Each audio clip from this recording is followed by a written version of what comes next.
संबंध द्रोणाचार्य के द्वारा कुछ भी न बोलने के कारण दुर्योधन का मानसिक उत्साह भंग हुआ देखकर उसके प्रति भीष्म जी के किए हुए स्नेह सौहार्द की बात संजय आगे के श्लोक में प्रकट करते हैं।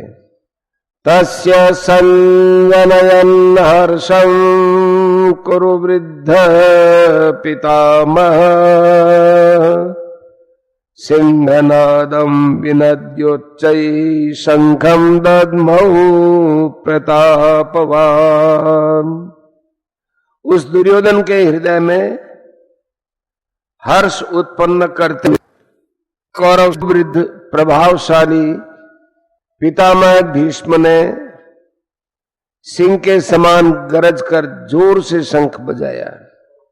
व्याख्या तस्य संजनयन हर्षम।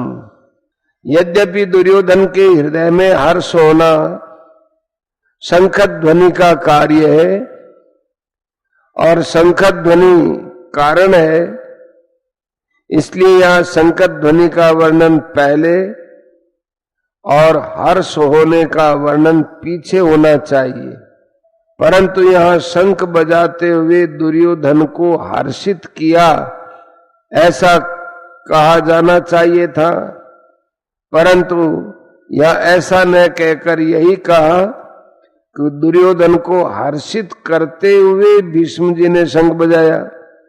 कारण कि ऐसा कहकर संजय ये भाव प्रकट कर रहे हैं कि पितामह भीष्म की शंखवादन क्रिया मात्र से दुर्योधन के हृदय में हर्ष उत्पन्न हो ही जाएगा। भीष्म जी के इस प्रभाव को द्योतन करने के लिए ही संजय आगे प्रतापवान विशेषण देते हैं। कुरु वृद्ध। यद्यपि कुरुवंशियों में आयु की दृष्टि से भीष्म जी से अधिक वृद्ध वाल्मीकि थे, जो कि भीष्म जी के पिता शांतनु के छोटे भाई थे, तथापि कुरुवंशियों में जितने बड़े बूढ़े थे उन सब में भीष्म जी धर्म और ईश्वर को विशेषता से जानने वाले थे। अतः ज्ञान वृद्ध होने के कारण संजय भीष्म जी के लिए कुरु वृद्ध विशेषण देते हैं। प्रतापवान। भीष्म जी के त्याग का बड़ा प्रभाव था। वे कनक कामिनी के त्यागी थे, अर्थात उन्होंने राज्य भी स्वीकार नहीं किया और विवाह भी नहीं किया। भीष्म जी अस्त्र शस्त्र को चलाने में बड़े निपुण थे और शास्त्र के भी बड़े जानकार थे। उनके इन दोनों गुणों का भी लोगों पर बड़ा प्रभाव था। जब अकेले भीष्म अपने भाई विचित्रवीर्य के लिए काशीराज की कन्याओं को स्वयंवर से हरा कर ला रहे थे, तब वहां स्वयंवर के लिए इकट्ठे हुए सब क्षत्रिय उन पर टूट पड़े, परंतु अकेले भीष्म जी ने उन सबको हरा दिया। जिनसे भीष्म अस्त्र शस्त्र विद्या पढ़े थे, उन गुरु परशुराम जी के सामने भी उन्होंने हार स्वीकार नहीं की थी। इस प्रकार शस्त्र के विषय में उनका क्षत्रियों पर बड़ा प्रभाव था। जब भीष्म सरसैया पर सोए थे, तब भगवान श्री कृष्ण ने धर्मराज से कहा कि आपको धर्म के विषय में कोई शंका हो तो भीष्म जी से पूछ लें, क्योंकि शास्त्र ज्ञान का सूर्य अस्ताचल को जा रहा है, अर्थात भीष्म जी इस लोक से जा रहे हैं। इस प्रकार शास्त्र के विषय में उनका दूसरों पर बड़ा प्रभाव था। पितामह इस पद का आशय यह मालूम देता है कि दुर्योधन के द्वारा चालाकी से कही गई बातों का द्रोणाचार्य ने कोई उत्तर नहीं दिया। उन्होंने यही समझा कि दुर्योधन चालाकी से मुझे ठगना चाहता है, इसलिए वे चुप ही रहे।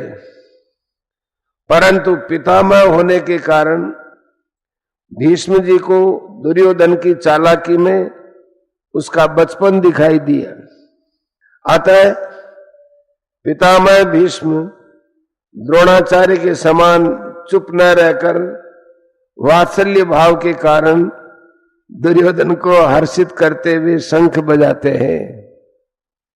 सिंहनादम विनद्योचै शंखम दधमऊ, जैसे सिंह के गर्जना करने पर हाथी आदि बड़े बड़े पशु भी भयभीत हो जाते हैं, ऐसे ही गर्जना करने मात्र से सभी भयभीत हो जाए और दुर्योधन प्रसन्न हो जाए, इसी भावना से भीष्म जी ने सिंह के समान गरज कर जोर से शंख बजाया। परिशिष्ट भाव। दुर्योधन के साथ द्रोणाचार्य का विद्या का संबंध था और भीष्म जी का जन्म का अर्थात कौटुंबिक संबंध था। जहां विद्या का संबंध होता है वहां पक्षपात नहीं होता, परंतु जहां कौटुंबिक संबंध होता है वहां स्नेहवश पक्षपात हो ही जाता है। अतः दुर्योधन के द्वारा चालाकी से कहे हुए वचन सुनकर द्रोणाचार्य चुप रहे, स्नेहवश पक्षपात हो जाता है। अतः दुर्योधन के द्वारा चालाकी से कहे गए वचन सुनकर द्रोणाचार्य चुप रहे, जिससे दुर्योधन का मानसिक उत्साह भंग हो गया। परंतु दुर्योधन को उदास देखकर कौटुंबिक स्नेह के कारण भीष्म जी शंख बजाते हैं।